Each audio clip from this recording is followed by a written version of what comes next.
আদালতে মামলা দায়ের করার পরেও সালমান শাহ হত্যা মামলার আসামিরা ঘুরে বেড়াচ্ছেন, এমনকি সোশ্যাল মিডিয়াতেও কথা বলছেন। আর এবার এ বিষয়টি নিয়েই ক্ষেপেছেন সাংবাদিক ইলিয়াস হোসেন। তিনি দ্রুত পদক্ষেপ নেওয়ার পাশাপাশি পুলিশকে কিছু পরামর্শ দিয়েছেন। তবে কি ইলিয়াস হোসেনের এই স্ট্যাটাসের প্রেক্ষিতে নতুন করে মোড় নিচ্ছে সালমান শাহ হত্যা মামলা? চলেন শুরুতেই দেখে আসা যাক সাংবাদিক ইলিয়াস হোসেন তিনি তার ফেসবুক পোস্টে কি বলেছেন। এই যে ভিউয়ার্স, আপনারা এখানে ইলিয়াস হোসেনের স্ক্রিনশটটি দেখতে পাচ্ছেন। এখানে ইলিয়াস হোসেন বলতেছেন, সালমান শাহের মায়ের 29 বছরের প্রচেষ্টায় 3 দিন আগে হত্যা মামলা দায়ের করা সম্ভব হয়েছে। আদালতের নির্দেশে মামলা দায়েরের পরেও আসামিরা ঘুরে বেড়াচ্ছে, এমনকি সোশ্যাল মিডিয়াতে বক্তব্য দিচ্ছে। এটা কেমন হত্যা মামলা? প্রশ্ন রেখেছেন ইলিয়াস। তারপরে তিনি আরও লিখেছেন, সালমান শাহ খুন হয়েছেন নাকি আত্মহত্যা করেছেন সেটা বিচার করব আদালত, কিন্তু আসামিদেরকে ধরতে হবে, তদন্ত করতে হবে। আশা করি পুলিশ দ্রুত ব্যবস্থা নেবেন।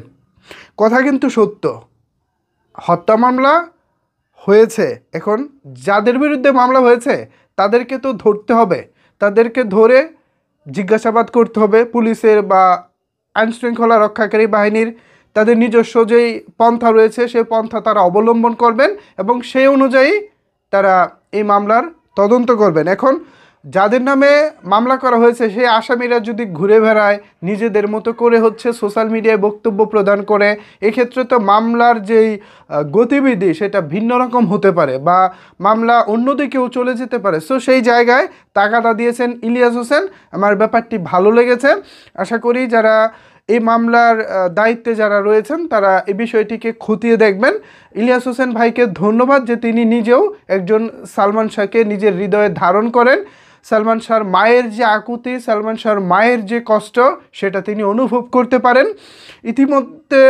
ইতিপূর্বে আমরা ইলিয়াস হোসেনের ফেসবুক ইউটিউব লাইভে সালমান শাহের মা নীলা চৌধুরীকেও দেখেছি। সেখানে তিনি তার অবস্থান তুলে ধরেছেন, কথা বলেছেন। এছাড়া একজন মা দীর্ঘ 29 বছর ধরে ছেলের বিচারের জন্য চেষ্টা করে যাচ্ছেন। সালমান শাহর মাকেও এক্ষেত্রে ধন্যবাদ জানাতে হবে, সাধুবাদ জানাতে হবে, বিকজ অফ তিনি ধরে রেখেছেন এই হালটা যে না, আমি বিচার পাবই, আজ হোক কাল হোক আমি বিচার পাবই। এই যে আত্মবিশ্বাসটা ধরে রাখা, নিজের ধৈর্যটা ধরে রাখা, এটা হয়তো বা অন্য অনেক মায়ের ক্ষেত্রেই সম্ভব হতো না।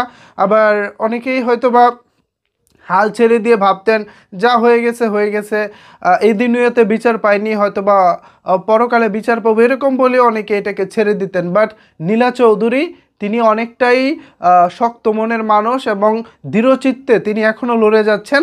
আশা করি সালমান শাহের মা তিনি এবার এমন একটি বিচার পাবেন যে বিচারটি আমাদের বাংলাদেশের ইতিহাসে একটি ইতিহাস হয়ে থাকবে বলে অন্তত আমি মনে করি। ভিউয়ার্স, সাংবাদিক ইলিয়াস ভাই যে কথাগুলো বলেছেন এই বিষয়ের সাথে আপনারা যদি একমত হয়ে থাকেন অথবা দ্বিমত পোষণ করেন সেটাও জানাতে পারেন। অবশ্যই আমি আপনাদের নিজস্ব মতামত জানতে চাই। নিচের কমেন্টস বক্সটা আপনাদের জন্য ওপেন রইল। ধন্যবাদ সবাইকে এতক্ষণ আমার সাথে থাকার জন্য।